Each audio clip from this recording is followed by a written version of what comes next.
First out of the traps is Bernhard Weingartner, a research assistant at the Vienna University of Technology. Bernhard says he wants to reduce people's awe of complex problems, and, taking after our own Mark Looney, at his audition he used his son's string bass. I think it's back. So we'll see what's happening. Bernhard, your 3 minutes start now. As you can easily discern, I have here the model of a sand dune. Such a dune develops when wind-blown sand is accumulated. On the rear side, the downwind side, an equally sloping surface is created. When the wind sets in again, new material is transported over the ridge and ripples down in a sand avalanche. You see? Absolute chaos. Grains bounce into each other, kick out grains of surface and move down the slope unsystematically. Nothing can be hurt. That's the normal case. But if you are very lucky, you are standing close to a dune. The wind sets in and you hear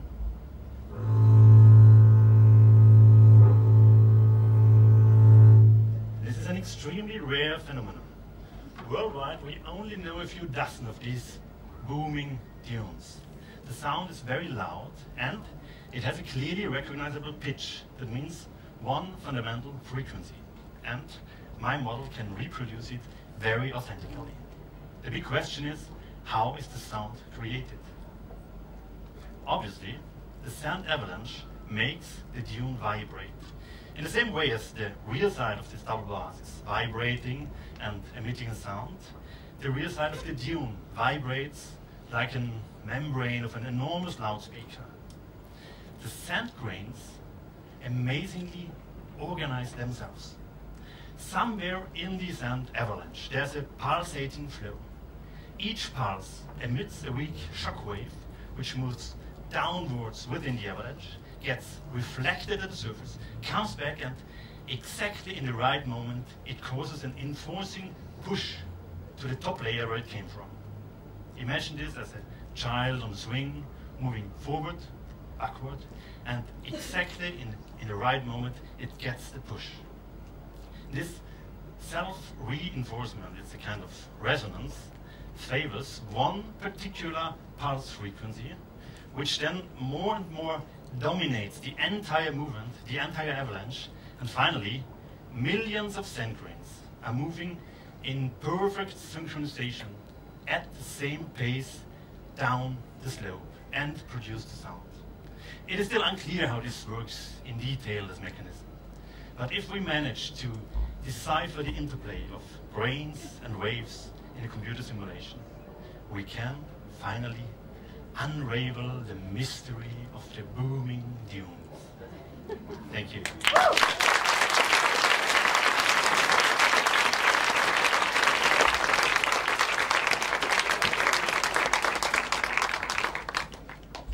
Bernhard, just before you disappear, I think one of the judges may have a comment, maybe even a question. That's not the bass. Hi Bernhard, I thought that was a really well told story. You've clearly got a good storytelling demeanour about you. I'd like to ask you kind of leave it as a kind of unfinished story, if you like. We just don't know why these booms really happen. Do you know anything about changing the shape of these dunes, or is there anything you can tell us a bit more about why only some dunes do it and not just every dune? It sounds like it's something that could happen almost anywhere. As I told you, it's still quite mysterious. The main parameter is the grain size, but the detailed interaction between grains and waves is still not known, and until now we didn't manage to simulate it in a computer simulation, but I hope we can do it soon.